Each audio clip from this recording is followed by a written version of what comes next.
all things shoes today. We're going to dive into why you might want to choose a shoe like this, a shoe like this, or maybe a shoe like this, depending on what's tight, what's weak, your big toe stiff, all these different things. We're going to start to dive into this. You might not get to everything today, but we're going to dive into some reasons why you might want to choose this shoe, or you might want to choose a minimal shoe, and some of the advantages and disadvantages of each shoe. Now, I'll preface this: there's no good or bad shoes. Shoes, they exist. They're a tool that we can use, and it really benefits us to choose the right tool for the job. If you're gonna ride a bike and you're mountain biking, you probably shouldn't bring your road bike. It's gonna be a tough time. There's no shock absorbers on that thing. You're gonna feel every bump, and you're probably gonna slip off the bike too. You can use a mountain bike on the road, but you're definitely gonna be slower. It's not gonna be as efficient as if you had a road bike, or even like a hybrid-ish kind of bike, or I think a gravel bike as well. But think of different bikes as the same as shoes, different purposes, and you can use them to your advantage. One big thing we definitely need to talk about is all the foam and the stack height. That's a big thing I want to cover. Is this foam and the stack height here? Think of this as it unloads your foot. It's doing the work of your foot for you, and it's not giving you any energy return. It's you could call it a shock absorber, but a lot of times our foot will actually hit the ground. We'll actually hit the ground a little bit stiffer because we know we have this little bit of a cushion here. So think of, if I'm gonna land on concrete, I'm gonna have to give a little bit. I'm not gonna land with a stiff leg. Versus if you're on a trampoline, you're definitely gonna land a little bit stiffer because the trampoline does the give for you. So that's what happens with shoes like these, is you tend to land a little bit stiffer. And a shoe like this, like a Zero, because there's no cushion, it's just the outsole, which is the rubber outsole. It's just, first of all, it weighs less. Excuse me, but you're gonna have to hit the ground a little bit more. You need a little bit more compliance. It's like if I threw a water balloon at you, hey, I'm gonna have to give a little bit. You're gonna have to, your body is acting as the natural shock absorber with a shoe like this. And that's your arch, that's your knee, that's your hip. That's all these different different joints of your body and different muscles are gonna be taxed harder, especially in your foot, when you're wearing a shoe like the Zero. And I'm a big fan of these. They've also recently updated their colors, which they used to not have good colors. Now I think they finally do. So big fan of that. But yeah, think of these Zeros as you're not getting any of that added cushion in these guys. That, hey, your body, your legs, especially your feet, don't have to work as hard with this.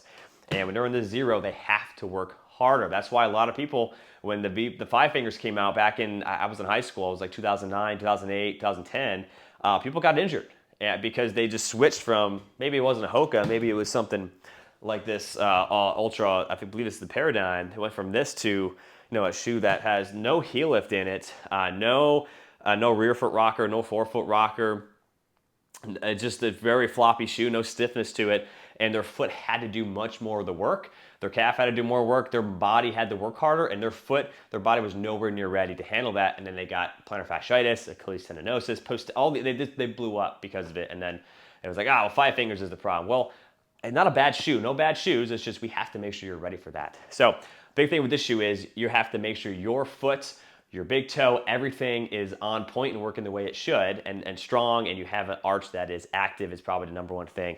Versus a shoe like this, it's less taxing on your muscles. Your muscles, again, they're not going to work as hard to have to, this shoe does the job of your foot for you. It's got a little bit of heel rocker here. It's got the forefoot rocker, helps you rock through, which again takes the load off your calf. It just helps a little bit with efficiency. Again, not a bad thing. Use this as you like. I know a lot of high-level runners love Hokas, and they train in them and they love them. And again, nothing wrong with that. Again, I just don't like these. I feel like it feels very awkward on my foot. There's like an arch in here, and it's just very uncomfortable for my foot type. I don't like it. But if you love these shoes, again, they're not bad shoes. It's just there's a time and place for them. The one negative for this, and just keep this in mind, is it'll tend to turn your feet off because this is doing the work for you. So if you're like, man, my foot is jacked up, it's super sore, hey, this is a good shoe to get put in, especially like, hey, you got an injury that flared up and you got a marathon coming up, this shoe will probably help take the edge off. Won't solve the problem, let me preface that, but this might be able to take that edge off. And again, if we look back at this shoe, right, look at that forefoot rocker. This is barely curved. There's almost no curvature to that at all. And this thing, I can twist it, but man, that's a heck of a challenge. But think of this shoe, you're gonna be able to feel the ground better. Your foot is able to actually activate more efficiently as well. So I love walking around in these, getting my feet ready to be able to run in them. I do run in these, but my feet feel it. I mean, they get, my arch works, my foot and my calf works overdrive in these versus the Hoka. Another part of that is this has a little bit of a heel lift. So your foot's actually lifted off the ground a little bit here versus with the Zero, it's completely flat. So this, your foot and calf and ankle has to work a heck of a lot harder, again, than something like this Hoka. And we got in between too, right? We have the Hoka on the extreme of that. We have this Ultra Paradigm.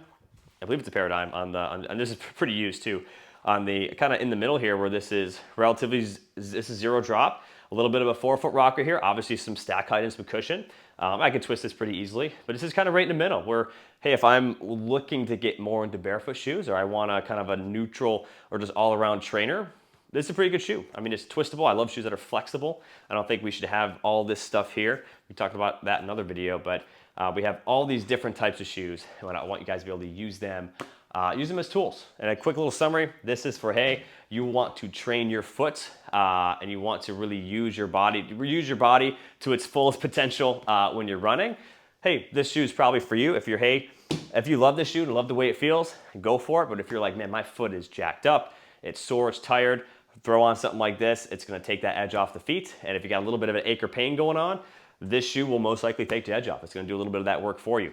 Again, just remember though, there's actually more ground reaction force. You're gonna hit the ground harder with this shoe versus something like this, like the Zero. Think of that trampoline. If you're landing on cement versus a trampoline, you're definitely gonna land stiffer on the trampoline versus on cement. Hope that helps. Huge fan of walking in these to start to train my feet, especially with some of the arch and balance exercises that we've covered on this channel.